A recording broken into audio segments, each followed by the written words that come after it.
Abraham ne permettait jamais aux difficultés apparentes, aussi grandes soient-elles, d'amoindrir sa progression spirituelle, sa marche ascendante.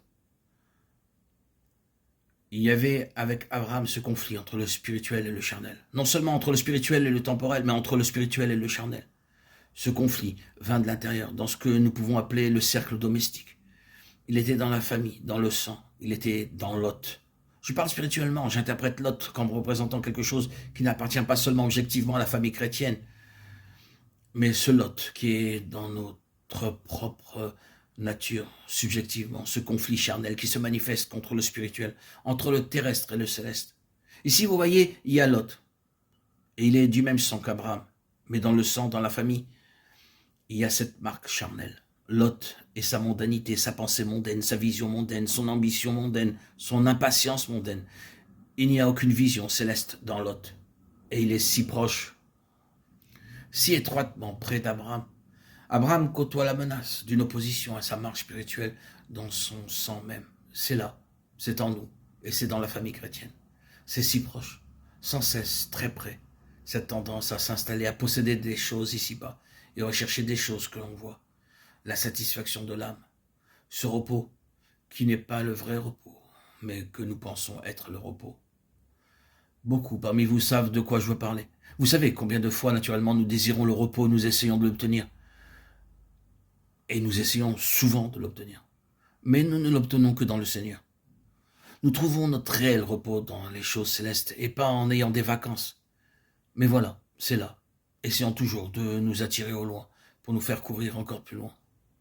Oh, sortir de tout cela. Si seulement nous pouvions vivre seuls sur une certaine île, combien ce serait paisible. Partir loin de toutes ces choses. Mais il n'en est jamais ainsi. Notre repos est dans les choses célestes. Nous trouvons seulement notre réelle satisfaction dans les choses du Seigneur. Vous, chrétiens, allez et soyez satisfaits des choses de ce monde. Mais vous savez que vous reviendrez et direz plus jamais cela. Vous savez même ne pas pouvoir le faire. Mais ce désir est en nous tout le temps. Tout le temps. L'influence charnelle est dans notre sang. Et c'est aussi vrai dans toute la famille chrétienne. Le côté de Lot qui va avoir un christianisme selon ce monde, déclinant toujours en s'éloignant du céleste. Abraham connaissait tout de cette influence. Cela constitue le terrain même du travail du pionnier pour initier les choses de l'esprit. C'est cette guérilla contre les choses de la chair, comme si nous portions toujours un cadavre, quelque chose sans vie, et traîné chaque jour. Nous devons nous dire à nous-mêmes, en avant, rien de tout cela. C'est cela la voie des enfants de Dieu, la voie des pionniers sur la voie céleste. Vous pouvez vous établir ici-bas, mais vous perdrez votre héritage céleste. Le charnel a de très subtils procédés, de très spirituelles manières. Est-ce une contradiction? Il y a une fausse spiritualité, mais qui est interprétée comme la spiritualité. Je pense au combat que Paul, l'homme céleste, avait eu avec les Corinthiens, l'église terrestre. Et cependant, les Corinthiens prétendaient être spirituels. Ils avaient les dons spirituels, ils avaient les miracles, les guérisons, les langues. Mais Paul dit, pour moi, frère, ce n'est pas comme à des hommes spirituels que j'ai pu vous parler, mais comme à des hommes charnels. 1 Corinthiens 3, 1.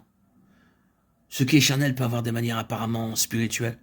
Le fait est que leur côté charnel prenait le dessus sur leur spiritualité et faisait que leur spiritualité était au service du charnel, manifestant la satisfaction de l'âme, les talents, spectacles par des démonstrations, rabaissant le céleste au niveau de la terre. Ne nous permettons pas de blâmer les Corinthiens, combien nous aspirons à voir, combien nous rechercherons des évidences et des preuves. Pourquoi ces choses rassemblent-elles une telle multitude? Parce qu'il y a quelque chose dans la nature humaine qui s'y trouve satisfait.